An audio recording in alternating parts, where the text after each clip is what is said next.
మాకైతే స్పష్టమైన సమాచారం ఉంది. ముఖ్యమంత్రి గారి ఎజెండా పెద్దగా ఉంది. ముఖ్యమంత్రి ఏం చేసినా దాని ఇంకొక లెక్క ఉంటుంది.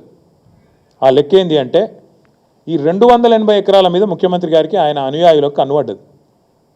ఈ 280 ఎకరాలు ఏదైతే ప్రభుత్వం మెట్రోకి ఇచ్చిందో వాటిని వాపసు తీసుకోవడం వల్ల ఏమైందంటే ఆ ల్యాండ్స్ అన్నీ అయితే అమ్ముకోవచ్చు. వాళ్ళ ఫ్రెండ్స్కి, ఫ్యామిలీకి, ఫ్రెండ్స్ అండ్ ఫ్యామిలీ బెనిఫిట్ స్కీమ్లో ఇష్టం వచ్చినట్టు అడ్డికి పావుషేర్ అమ్ముకోవచ్చు.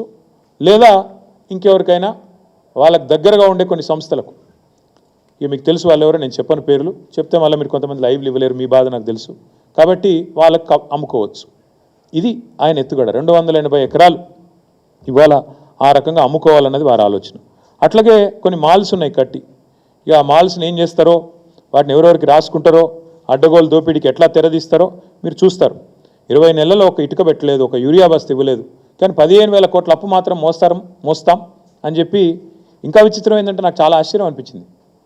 చెప్పేటోళ్ళకి లేదు కానీ రాష్ట్రాలకు అయితే ఉండాలి కదా. ప్రభుత్వ చేతికి మెట్రో, ఇన్ని రోజులు ప్రభుత్వం చేతిలో కాకపోతే ఎవరి చేతిలో ఉంది మెట్రో? కొద్ది రాసేటప్పుడు చూసుకొని ఆలోచించుకొని రాయాలి కదా. పీపీపీ అంటే ఏంటి? Public private partnership. Metro has always been with government. ఇప్పుడు ఓఆర్ఆర్ మీద ఎవడో పనికి మళ్ళీ రాస్తాడు, ఓఆర్ఆర్ ప్రైవేట్ వాళ్ళకి అమ్మేసిండ్రు, అనేటోడు అంటాడు రాష్ట్రాలకు ఉండాలి కదా. అమలే స్వామి లీజు, అది లీజే, ఇది లీజే. జిఎంఆర్ ఎయిర్పోర్ట్ కూడా లీజ్ మీదే ఉంది, మళ్ళీ అల్టిమేట్ గవర్నమెంట్కే వస్తుంది.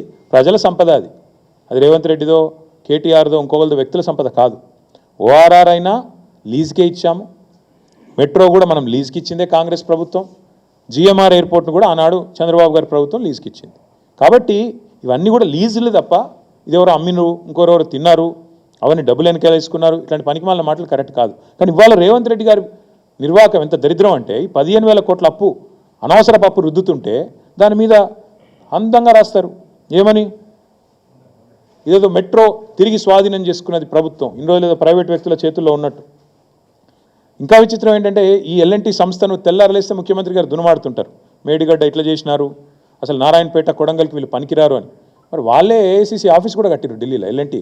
అది తెలియదు పాపం ఆయనకి, డబ్బులు ఈయనే పంపిండు, కానీ పాపం పేమెంట్ ఎవరు చేసిండ్రో ఆయనకు తెలియదు.